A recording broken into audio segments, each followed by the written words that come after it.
বাংলাদেশের ভবিষ্যৎ রাজনৈতিক প্রেক্ষাপটে আওয়ামী লীগের অবস্থান কি হবে সেটা এক গুরুত্বপূর্ণ আলোচনার বিষয় হয়ে দাঁড়িয়েছে। মানে আলোচনা তো বটেই, বিতর্ক হচ্ছে এবং বাকবিতণ্ডাও হচ্ছে। আমরা এটা খেয়াল করছি নিশ্চয়ই। সত্যিকার অর্থে এটা অনিবার্যই ছিল। আওয়ামী লীগ যা করে গেছে এই দেশে এবং ট্রুলি শেষ পর্যন্ত অ্যাটলিস্ট 18 সালের পর থেকে আওয়ামী লীগ কোনো রাজনৈতিক দল ছিল না। আমি বহুবার বলেছি এটা একটা ক্রিমিনাল অর্গানাইজেশন ছিল, ক্রিমিনাল গ্যাং ছিল, মাফিয়া গ্যাং ছিল। সো তার রাজনৈতিক অধিকার থাকা উচিত কি অনুচিত ইজ ভেরি মাচ রিলেভেন্ট। এবং যখন আমরা তাকে পরাস্ত করতে পেরেছি এবং তার প্রধানকে পালিয়ে যেতে বাধ্য করতে পেরেছি, তখন তাকে কেন নিষিদ্ধ করে দেওয়া হবে না এই আলাপ আছে। কিন্তু সম্প্রতি একটা সাক্ষাৎকারে আমাদের প্রধান উপদেষ্টা এমন একটা কথা বলেছেন, আমি ধারণা করি এটা নতুন বিতর্ক তৈরি করবে। তিনি ভারতের পত্রিকা দ্য হিন্দুর সাথে একটা ইন্টারভিউতে এর দায় মোটামুটি বিএনপির ওপরে দিয়েছেন। আমি আসবো সেই জায়গায়। এটা কি বিএনপির দায় নাকি অন্য কিছু আছে? সম্প্রতি আমাদের ছাত্রদের মধ্য থেকে হওয়া একজন উপদেষ্টার একটা খুব গুরুত্বপূর্ণ বক্তব্য আছে এই প্রসঙ্গে, সেটা যোগ করব। এবং এই মুহূর্তে ক্ষমতার বাইরে থাকা উপদেষ্টা না হওয়া উপদেষ্টা ছাত্র সমন্বয়কদের মধ্যে যেন হাসনাতেরও কিছু মন্তব্য, সব কিছু মিলে এই ইস্যুতে সামনে বেশ কিছু বাকবিতণ্ডা হবে, আমরা এটা ধারণা করতেই পারি। এবং আওয়ামী লীগ শেষ পর্যন্ত নিষিদ্ধ হবে কিনা সেটাও সম্ভবত আমরা অনুমান করতে পারছি, কারণ এটা শুধু বিএনপি না, দেয়ার সাম আদার ফ্যাক্টরস, অনেকেই এখানে খেলছেন, আমরা এটা দেখতে পাচ্ছি। কি দাঁড়াবে সেটা নিয়ে কথা বলি। আমরা ডক্টর ইউনূস কি বলেছেন সেই কথায় আসব, এবং তার আগে জনাব হাসনাত যা বলেছেন সেটা নিয়ে একটু কথা বলি। তিনি একটা অনুষ্ঠানে খুব ক্লিয়ারলি বলেছেন এবং উনি বিএনপিকে ব্লেমও করেছেন কিছু ক্ষেত্রে। আমি একটু ওনার বক্তব্য পড়ি। হাসনাত আবদুল্লাহ বলেন, এখন বলা হচ্ছে বিএনপির ভারপ্রাপ্ত চেয়ারম্যান তারেক রহমান সংস্কারের মূল প্রবক্তা, কিন্তু 28 অক্টোবর কিন্তু সফল হতে তাকে দেখা যায়নি। সেখানে সমাজের সব শ্রেণীর মানুষ অংশ নেয়নি। বিএনপি 28 অক্টোবর আমাদের মনে আছে এক বিরাট জনসভা করেছিল, যেটা আওয়ামী লীগ ছত্রভঙ্গ করে দিয়েছিল শক্তি প্রয়োগের মাধ্যমে।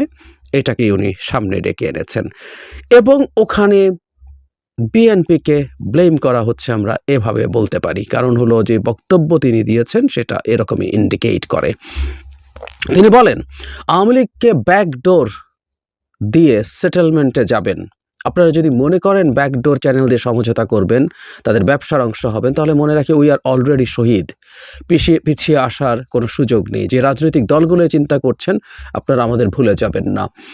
ব্যাকডোর দিয়ে নিয়ে আসার কথা না। বিএনপি ট্রুলি আওয়ামী লীগকে নিষিদ্ধ করার পক্ষে তারা নন, এই ধরনের বক্তব্য দিয়েছেন, মন্তব্য করেছেন। এবং সম্প্রতি আবার একটা ইন্টারভিউতে যারা মির্জা ফখরুল ইসলাম আলমগীর এটা জনগণের হাতে ছেড়ে দিয়েছেন, বা তাদের বক্তব্যেও তারা বলছেন এটা জনগণ সিদ্ধান্ত নেবে, কিন্তু বিএনপি রাজনৈতিক দল নিষিদ্ধ করার পক্ষে নয়, এই ধরনের কথা বলেছেন। ছাত্রলীগ নিষিদ্ধ করার পরও বিএনপি এর বিভিন্ন পর্যায়ের নেতারা এই ধরনের মন্তব্য করেছেন, এটা আমরা দেখেছি। এখন ডক্টর ইউনূসের বক্তব্য, দ্য হিন্দুর সাথে তাকে যখন জিজ্ঞেস করা হয়েছিল আওয়ামী লীগকে আগামী নির্বাচনে প্রতিদ্বন্দ্বিতার সুযোগ দেওয়া হবে কিনা, এর জবাবে ডক্টর মোহাম্মদ ইউনূস বলেছেন, এটা ইতিমধ্যে ঘোষণা করা হয়েছে। আমরা রাজনৈতিক দলের বিষয়ে সিদ্ধান্ত নিতে চাইনি। বিএনপি এটা করেছে, বলেছে সব রাজনৈতিক দল অবশ্যই নির্বাচনে প্রতিদ্বন্দ্বিতা করবে।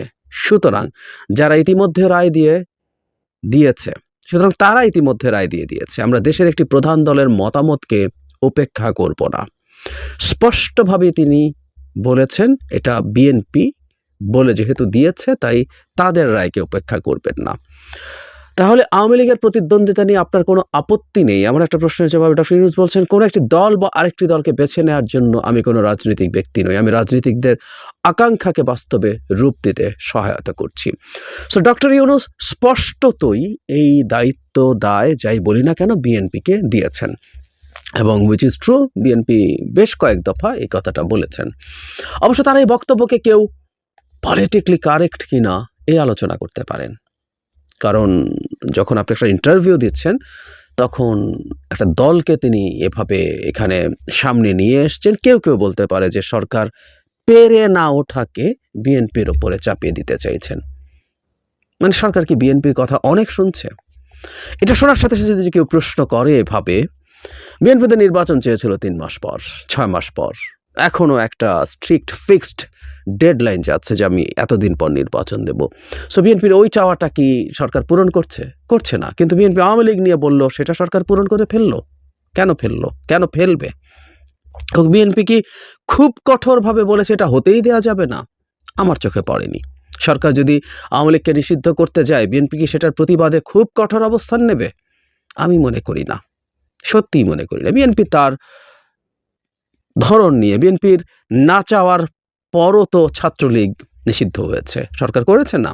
ছাত্রলীগকে নিষিদ্ধ করে দিয়েছে, বিএনপি সেটাও পছন্দ করে নাই, কিন্তু সরকার তো সেটা করেছে। তাহলে আওয়ামী লীগকে করার ক্ষেত্রে বিএনপিকে প্রধান কারণ হিসেবে দেখাচ্ছেন প্রধান উপদেষ্টা। তার মানে ধারণা করা যায় যে এটা আসলে সরকার এখন একটা পথ বের করার চেষ্টা করছে। কারণ সরকারের মধ্যেই এবং সরকারের বাইরে, সরকারের বাইরে বলতে আমি ছাত্র সমন্বয়কদেরকে বোঝাচ্ছি। আমি অনেকেই, ইটস দ্য পারসেপশন, আমি বহুবার বলেছি পারসেপশন এটা, এবং এর মধ্যে খুব বেশি ভুলও নেই, যে ছাত্র সমন্বয়কদেরকে, বৈষম্যবিরোধী ছাত্র আন্দোলনকে সরকারের এক্সটেনশন হিসেবেই সবাই দেখে। সো সেখান থেকে যেহেতু আলাপ আছে এবং সমাজে বিভিন্ন স্তর থেকে আলাপ আছে, সরকার যেহেতু এখন এটা সম্ভবত করে উঠতে পারবে না, কিন্তু কারণটা ভিন্ন জায়গায়। আমি কারণটা কোথায় সেটা একটু বলি। আমি ওটাকেই প্রধান কারণ বলে মনে করি। ছাত্র সমন্বয়কদের মধ্য থেকে উপদেষ্টা জনাব আসিফ জাহাঙ্গীরনগর ইউনিভার্সিটিতে একটা প্রোগ্রামে গিয়েছিলেন। এখানেও তিনি বিএনপিকে দায়ী করেছেন। আমি পড়ি উনি কি বলেছেন। আওয়ামী লীগকে নিষিদ্ধের কথা বললে বিভিন্ন রাজনৈতিক দল অনীহা প্রকাশ করে, যা গণঅভ্যুত্থানের স্পিরিটের সঙ্গে সাংঘর্ষিক। না, এটা প্রধান কথা না। তিনি যে কথাটা বলছেন, যেটার কারণে আসলে এখানে আসা, সেটা হচ্ছে এই: এছাড়া আওয়ামী লীগ নিষিদ্ধের প্রসঙ্গে ডেমোক্রেসির কথা বলে বিদেশের দূতাবাসগুলো চাপ প্রয়োগ করছে বলেও তিনি জানিয়েছেন। বিদেশের দূতাবাসগুলো, একটা দূতাবাস না, এটা শুধু ভারতীয় দূতাবাস এরকম না, আরও অনেক দূতাবাস। তার মানে দূতাবাসদের চাপ আছে গণতন্ত্রের কথা বলে। এবং আমরা ধারণা করতে পারি বাংলাদেশের ব্যাপারে ইন্টারেস্টেড যেসব দূতাবাস আছে, ইউরোপ, মানে পশ্চিমা দেশেরগুলো, মূলত ইউরোপ বা আমেরিকা, আমি জানি না তিনি কাদের কথা ইন্ডিকেট করছেন। তার মানে মুদ্রা কথাটা হচ্ছে, আওয়ামী লীগ থাকা না থাকা একটা জিওপলিটিক্যাল বিষয়, ইন্টারন্যাশনাল রিলেশনসের বিষয়েও, ইন্টারন্যাশনাল পলিটিক্সের বিষয়েও পরিণত হয়েছে। এটাই সম্ভবত প্রধান কারণ সরকার চাইলেও এটা করতে পারবে না। এটাই প্রধান কারণ।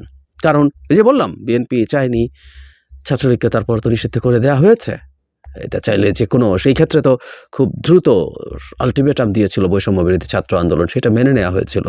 যদিও ছাত্রলীগকে নিষিদ্ধ করা আবিট সেফার ছিল, কারণ টেকনিক্যালি ছাত্রলীগ আওয়ামী লীগের অঙ্গ সংগঠন নয়। আমরা জানি আমাদের যে আরপিও আছে, সেটাতে কোনো দলের ছাত্র অঙ্গ সংগঠন থাকতে পারে না। ফলে তারা একটা ট্রিক করেছিল, যেটা বিএনপিও করে তারা ভ্রাতৃপ্রতিম সংগঠন বা এরকম একটা কিছু বলে এই সংগঠনগুলো করে, ডিফ্যাক্টও তাদের ছাত্র সংগঠনই আসলে এগুলো। সো এটা যখন নিষিদ্ধ হয়েছে, টেকনিক্যালি আওয়ামী লীগের উপর এটার আঘাত আসেনি, এভাবে বলা যেতে পারে, অন্তত কাগজে কলমে তর্কের খাতিরে। আওয়ামী লীগের উপর হাত দেওয়া ডেফিনেটলি একটা ডিফারেন্ট ব্যাপার। যাই হোক, আমরা আওয়ামী লীগকে নিয়ে এই আলোচনা, বিতর্ক সামনে আরও স্ট্রং হতে দেখব, এবং বাংলাদেশে যারা আওয়ামী লীগ নিষিদ্ধ চান, তারা অন্তত সাম্প্রতিক ঘটনার পর, ছাত্র সমন্বয়ক, প্রধান উপদেষ্টা সবার বক্তব্যের পর বিএনপির উপরে হয়তো ক্ষুব্ধ হবেন, এবং বিএনপিরও এখন এই ক্ষেত্রে কী অবস্থান তারা নেবেন সেটা দেখার ব্যাপার আছে। তাত্ত্বিকভাবে বলছি, বিএনপি যদি এখন বলে যে ঠিক আছে, আওয়ামী লীগের ব্যাপারে সরকার যে সিদ্ধান্ত নেবে সেটা তারা নিক, এই ব্যাপারে আমাদের কোনো বক্তব্য নেই, তখন কি সরকার করবে? দেখার ব্যাপার আছে। আমার টেক আমি জানিয়ে দেই, আমি মনে করি না সরকার তারপরে এই সিদ্ধান্তটা নিতে পারবে। ঘটনা যেটা হয়েছে, বাংলাদেশের পলিটিক্সের মাঠে কিছু এজেন্ডা জারি রাখা, এবং ছাত্ররা যেহেতু রাজনৈতিক দল তৈরি করছেন, তারা কিছু ইস্যু তৈরি করবেন, এবং তারা কিছু ইস্যুর মাধ্যমে বিএনপি তাদের রাজনৈতিক প্রতিপক্ষ হতে যাচ্ছে আগামী নির্বাচনের মাঠে। সুতরাং তারা বিএনপিকে ব্যাকফুটে নিয়ে যাওয়ার জন্য নিশ্চয়ই কিছু এজেন্ডা সামনে আনবেন। রাজনীতির মাঠে এই খেলাগুলো হয়, এগুলোকে খেলাই বলছি। আমরা জানি, আমরা বুঝি, কিন্তু তারপরও আমরা ভিন্নভাবে সেটাকে প্রেজেন্ট করার চেষ্টা করি। এটাই হচ্ছে রাজনীতি। সুতরাং বিএনপির বিরুদ্ধে ব্যবহার করার মতো কিছু গ্রাউন্ড, বৈষম্য বিরোধী ছাত্র আন্দোলন, বা নাগরিক কমিটি যারা দল করতে যাচ্ছেন তারা আনবেন, যেটা দিয়ে বিএনপিকে ব্যাকফুটে তারা নেয়ার চেষ্টা করবেন রাজনীতির মাঠে। সময়ই বলবে কার কৌশল কিভাবে কতটা কার্যকর হয়। তবে একটা তীব্র ডিবেট যে সমাজে আছে সেটা তো চলতেই থাকবে, এতে কোনো সন্দেহের কিছু নাই। দ্য হিন্দু যে প্রশ্ন করেছে আগামী নির্বাচনে কি অংশ নেবে, আওয়ামী লীগ যদি নিষিদ্ধ না হয়, প্রসেস আছে আমাদের ক্রাইম ট্রাইব্যুনাল যে অ্যাক্ট আছে, ইন্টারন্যাশনাল ক্রাইমের যে অ্যাক্ট আছে, সেটার মধ্যে দলকে বিচার করার সুযোগ আছে এবং সেই সুযোগের মধ্যে এটাকে ঢোকানো যেতে পারে। এবং পুরোপুরি নিষিদ্ধ না করেও এই অপশন কোনো না কোনোভাবে ওই আইনের মধ্যে ইনক্লুড করা যেতে পারে যে বিচার শেষ হওয়ার আগ পর্যন্ত দল হিসাবে সে তার কার্যক্রম চালাতে পারবেন। আমি আগেও ইনফ্যাক্ট একটা কথা বলেছিলাম আওয়ামী লীগ প্রসঙ্গে, তার যে জনসভা তার যে কর্মকাণ্ড এগুলো সমাজে নানান রকম ক্রাইসিস তৈরি করছে। সো টেম্পোরারিলি হলেও তাদেরকে কোনো না কোনোভাবে কার্যক্রম থেকে দূরে রাখা যায় কি না, বা একটা দুটো তিনটে নির্বাচন থেকে, কেউ কেউ বলছেন নানান রকম হাইপোথেসিস যে তারা 3টা নির্বাচন ধ্বংস করেছে, তাদের 3টা নির্বাচন করতে না দেওয়া উচিত। এরকম নানান আলাপ আলোচনা আছে, এগুলো হোক, এগুলোকে আমি খুবই খারাপ কিছু মনে করি না। প্রায় বলছি যে আমাদের ডিবেটগুলো যাতে একাডেমিক ধরনের ডিবেট থাকে, আমরা যাতে পরস্পরের সাথে কাদা ছোঁড়াছুড়ি না করতে থাকি, আমরা এটা অ্যালার্মিং সাইন। এটা আমাদের মধ্যে বিভক্তি তৈরি করবে, সমস্যা তৈরি করবে, বিপদ তৈরি করবে। এর বাইরে এসব বিতর্ক ফাইন, একটা গণতান্ত্রিক সমাজে বিতর্ক জারি থাকা জরুরি।